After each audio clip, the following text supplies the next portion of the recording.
Salut! Avant toute chose, mets un pouce bleu, commente la vidéo, parce que j'ai envie de savoir si t'es là, et abonne-toi. Aujourd'hui, on va parler de quelque chose que vous utilisez tous les jours sans même le savoir. Le smiley! Un petit symbole simple, presque anodin, mais qui cache en réalité quelque chose de beaucoup plus profond. Une invention, une évolution et peut-être même un nouveau langage. D'où ça vient? Et pourquoi on a commencé à utiliser des smileys? Et surtout, qu'est-ce que ça dit de notre manière de communiquer aujourd'hui? Dans cette vidéo, on va remonter à l'origine du smiley, comprendre sa transformation et voir pourquoi il est devenu indispensable. Commençons simplement. Un smiley, à la base, ce n'est pas une image. C'est du texte, des caractères tapés au clavier pour représenter une émotion. Par exemple, touk, touk, touk. Ou alors encore, touk, touk, touk. Ou encore, touk, touk. Alors le clin d'œil, tac, tac. Ce qu'on appelle des émoticônes. Le principe est simple, ajouter une émotion là où il n'y en a pas. Parce qu'à l'écrit, il manque quelque chose d'essentiel. Le ton, l'intonation, les expressions du visage. Et sans ça, tout peut être mal interprété. Une blague peut devenir agressive, une phrase neutre peut sembler froide. Le smiley, lui, vient résoudre ce problème. Il donne un contexte émotionnel. Pour comprendre pourquoi les smileys existent, il faut revenir au début d'Internet. Les forums, les premiers échanges en ligne, les messages uniquement textuels. À cette époque, tout passe par l'écrit. Et très vite, un problème apparaît.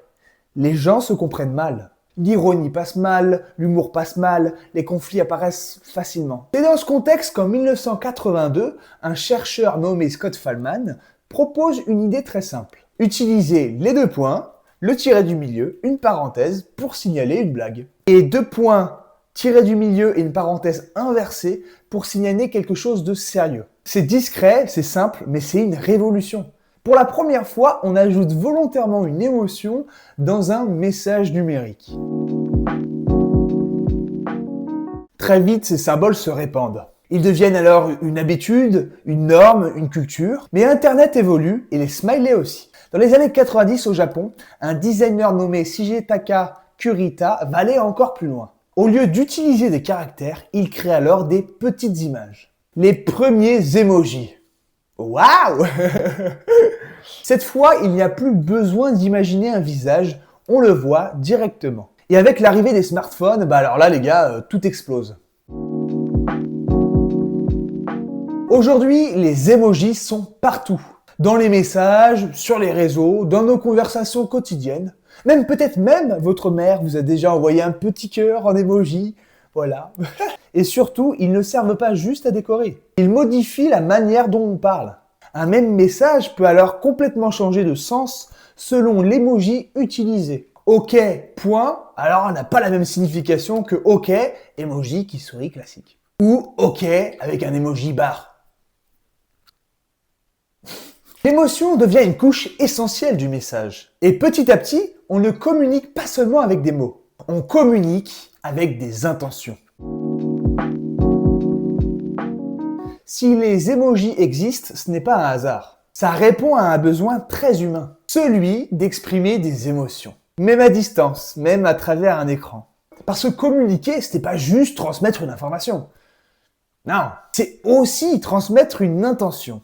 Un ressenti, une nuance. Et dans un monde où tout passe par le numérique, on a recréé artificiellement ce qu'on avait naturellement en face à face.